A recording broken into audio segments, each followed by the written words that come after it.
Welcome to the Painting Coach, and today we're painting the brand new Liberators from the brand new Skaventide box for Age of Sigmar. A huge thanks to Games Workshop for sending me the box ahead of time so I can make this content. Today we're going to focus on the box art and we are going to paint the Hallowed Knights, which is the silver, gold and blue scheme you see on the box. Let's get painting.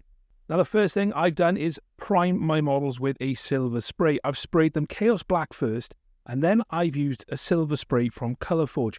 Now you can use lead belcher spray if that's what you've got. The key when spraying metallics is to make sure the can is nice and warm, well shaken, and that you do multiple thin layers to get that nice shine built up.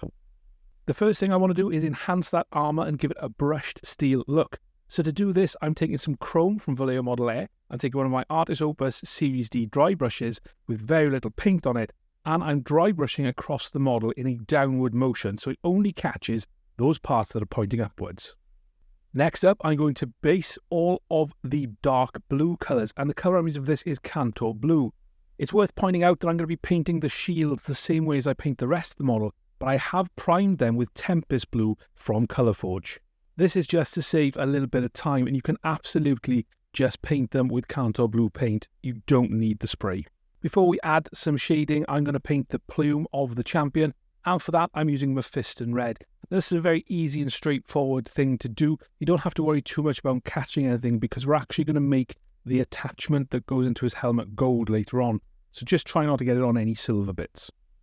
With that all done, we can now shade the model, and the colour I'm using with this is Nuln Oil. Now it's really important you give your Nuln Oil a really good shake, just to make sure that it's mixed properly. You can then paint it over the entirety of the model. Just keep an eye on it and don't let it settle too heavily in any recesses. If it starts to do that, we want to wick it away so all we get is a nice shade. We don't get a big pool of black. Next up, it's time to start the gold, and there is a fair amount of this on the model. The colour I'm using is Dragon's Gold from Two Thin Coats, but you can absolutely use Retributor armour if that's what you've got. In terms of the bits we're going to be painting, we're looking at all the trim on the armour. We'll also look at the handles on the hammers and also the connection between the hammer and the handle itself. Don't forget, we've also got the trim on the shields to do, and we've also got the halo on the helmets as well. If you're not entirely sure, then you can check the box art on this one. When that's dry, we'll then give it all a shade using some Reikland Fleshshade. And again, this is going to go into those recesses really nicely. The one thing to be careful of is that we're not spilling it over the silver, as it will stain a little bit. Just take your time with this and make sure you drop it only where you need it, particularly if we're working around bits that we've already semi-finished. While I wait for that to dry, it's time to paint the chainmail. And this is a slightly off colour looking at the box art, and I'm not 100% sure what it is, but I'm going to go for a brassy colour. So the first thing we're going to do is paint it with Aggaros Dunes contrast paint, making sure that it doesn't settle on the surface, but just stains the model. When that's dry, I'm going to darken it down using some Agrax Earthshade.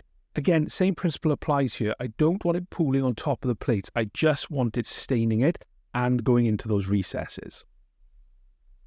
Now make sure that Reikland Fleshshade is completely dry, and then we'll go in and start highlighting all the gold. The colour I'm going to use for this is Glistening Gold from Two Thin Coats. Again, if you've got Liberator Gold from Citadel, that's absolutely fine. The key with both colours here is to make sure that it's really, really well shaken, and that is actually the colour it's meant to be. It's not a little bit too dark. So really, really give it a good shake, and then just take it on and paint over the areas that face upwards. There's a lot of trim on the model where you can drag the brush to get a nice crisp highlight. Generally, just take your time and make sure you don't paint it over any of that Reikland Fleshshade in the recesses. It can be quite awkward, particularly on the hammer. Just to finish up that gold, as an optional step, is to take some white gold from Pro Acryl.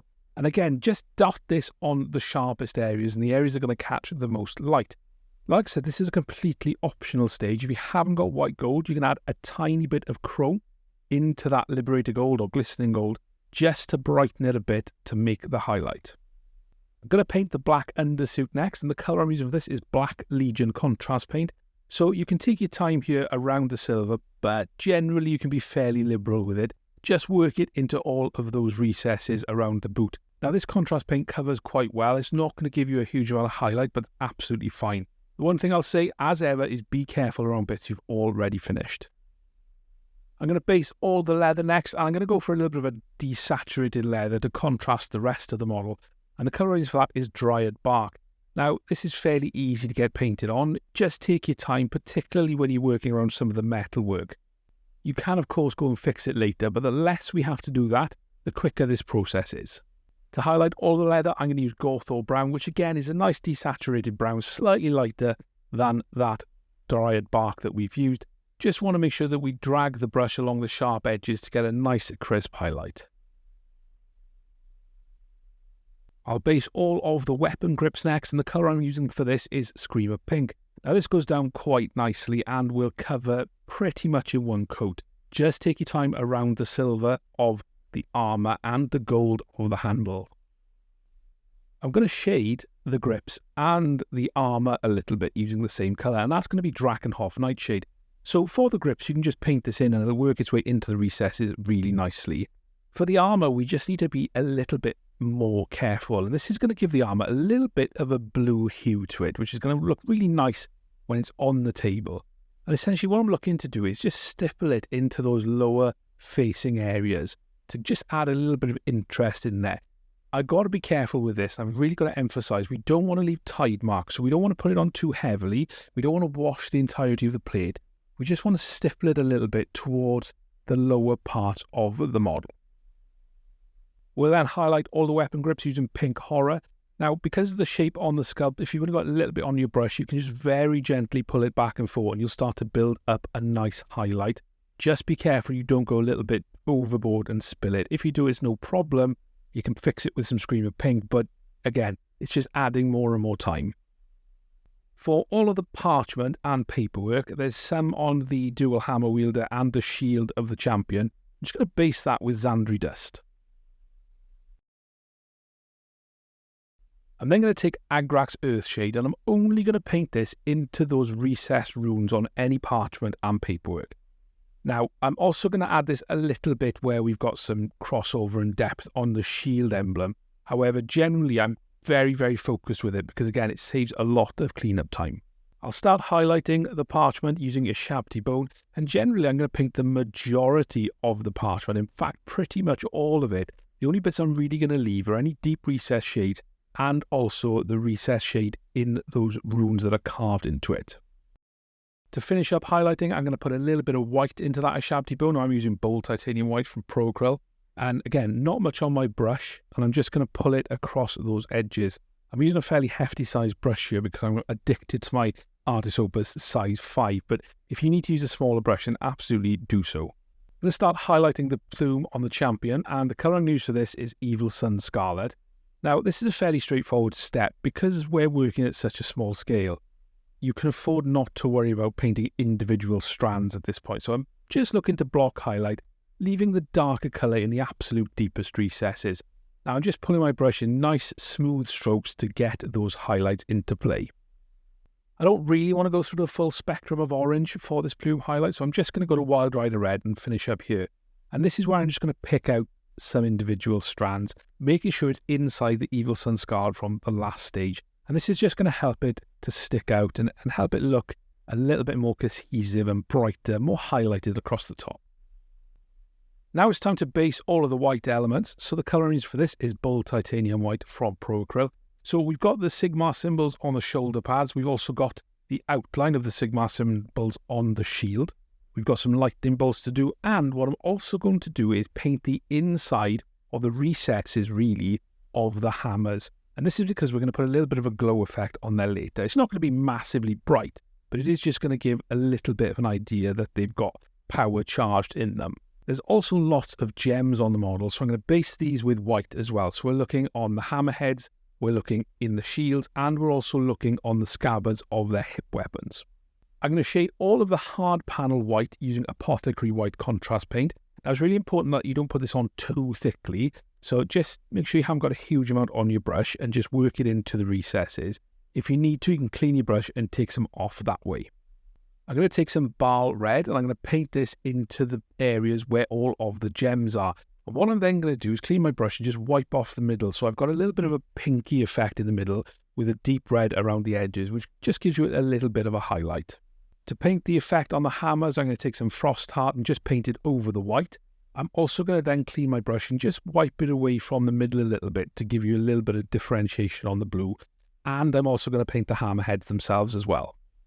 To highlight all of the white, I'm just going to take some bold titanium white from Procryl. Nice, easy and straightforward. You just got to take your time, particularly on these really small parts on the shoulder pads and on the shields, and making sure that you don't spill it too much.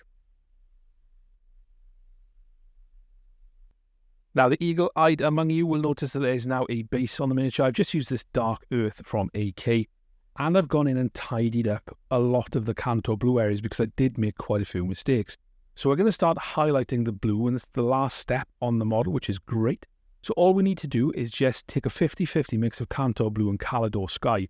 And what I'm looking to do is just to paint this in kind of a semi-circle effect on the dome part of the shoulder pads. When it comes to the shields, I'm just going to do a normal line highlight like you see on the box art. Before the shoulder pads, I just want to build it up gradually, just getting a nice transition, because once it dries, it will blend down a bit. I'm then going to go to pure Caledor Sky, and I'm going to stipple this on top of that last layer, but leaving the majority of the last layer visible. The reason I'm stippling it a little bit is because I want it to blend in nicely, because we're just going to gradually go for a specular highlight on the shoulder pads. Again, on the shields, I'm just doing a line highlight. Next up, it's Teclis Blue, and what I'm looking to do with this, again, is stipple it on, and I'm focusing it in a very small area because I just want to give the impression of that specular light coming off the shoulder pad. If you put too much in, then whilst you've got the Teclis Blue on the brush, you can just mix in a little bit of Caledor Sky, and then you can stipple across the border, and that'll help blend it together. The last step here is with Lothern Blue. Now, this is pretty much a single dot in the middle of that last circle that you painted. I'm also going to catch the edges of the armour just to give a nice crisp highlight and pick up any of the stud work on there too. And this gives you a really nice specular effect. It's very straightforward, very easy. You can do it in a lot more advanced way. You can do a lot more blending to do this. But for me, in terms of getting these looking really good on the tabletop, then I'm quite happy with it. So there we have it. These Liberators are done and ready to take on the Skaventide. I'm really chuffed with how they've come out, and I can't wait to paint the rest of them. I'm even thinking of doing some proper lightning effects on them for the future. So thank you so much for watching. Make sure you check out my big preview of Skaventide here, and I'll see you next time.